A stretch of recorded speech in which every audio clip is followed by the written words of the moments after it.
বিধানসভায় সই জালিয়াতি কাণ্ডে আজই শুনানির আর্জি জানিয়েছিলেন অভিষেক বন্দ্যোপাধ্যায়, কিন্তু তা খারিজ করে দিল কলকাতা হাইকোর্ট। বিধানসভায় সই জালিয়াতি কাণ্ডে এফআইআর খারিজ এবং রক্ষা কবচে আদালতের দ্বারস্থ হয়েছিলেন অভিষেক বন্দ্যোপাধ্যায় এবং শুনানি যাতে আজই হয় সেই আবেদন জানানো হয়েছিল, কিন্তু সেই আবেদন খারিজ করে দেওয়া হলো আদালতের তরফে। আগামী 10 তারিখে 10ই জুন শুনানির দিন নির্ধারণ করেছে হাইকোর্টের বিচারপতি চৈতালি চট্টোপাধ্যায় দাসের বেঞ্চ। আজই শুনানির জন্য দুবার দৃষ্টি আকর্ষণ করেন আইনজীবী ও তৃণমূল সাংসদ কল্যাণ বন্দ্যোপাধ্যায়, কিন্তু দুবারই তার আবেদন খারিজ করে দেয় হাইকোর্ট। সোমবারই বিধানসভায় সই জালিয়াতি কাণ্ডে অভিষেক বন্দ্যোপাধ্যায়কে তলব করেছে সিআইডি।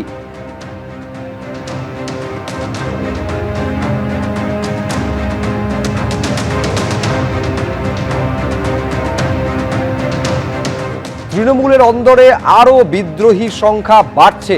আপাতত হাতে 58 জন, আরো 2 জন রয়েছেন।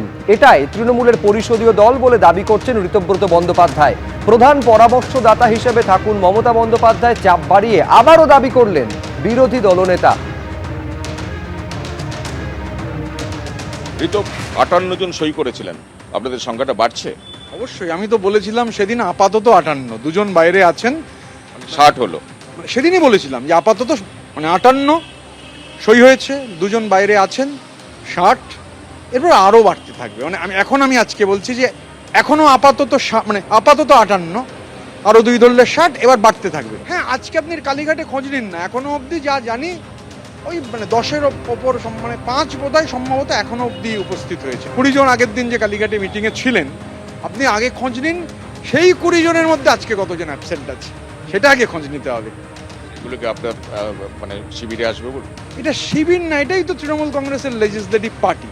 সংখ্যাটা কত হবে এটা বলতে পারবো না, যখন কমপ্লিট হবে বাড়বে, এটুকু বলতে পারি, বাড়ছে এবং বাড়বে। আর লাস্ট হচ্ছে, আপনারা প্রতীকের বিষয়ে কি ভাবছেন, বা নতুন নাম, বা নাম তো নয়, প্রতীকের ব্যাপারে কি ভাবছেন?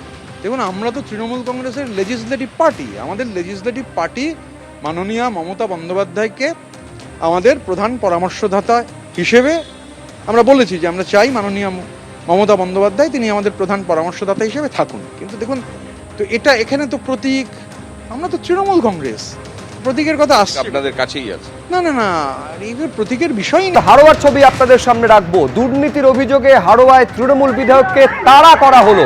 তৃণমূল বিধায়ক আব্দুল মাতিনকে তাড়া করলেন মহিলারা। হাড়োয়ার গোপালপুর 1 নম্বর গ্রাম পঞ্চায়েতের রামচাকি এলাকায় যেতেই জনরোষের মুখে পড়লেন তৃণমূল বিধায়ক।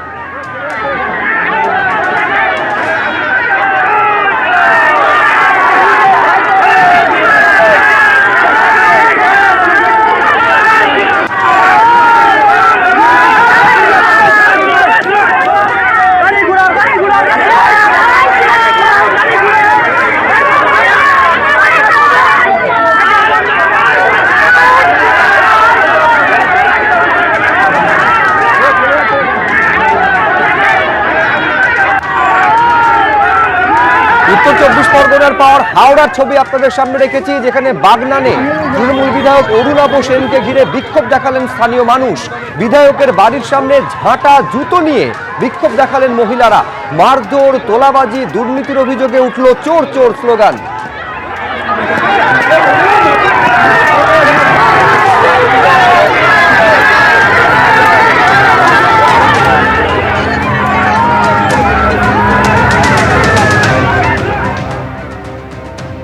এবিপি আনন্দ, এগিয়ে থাকে, এগিয়ে রাখে।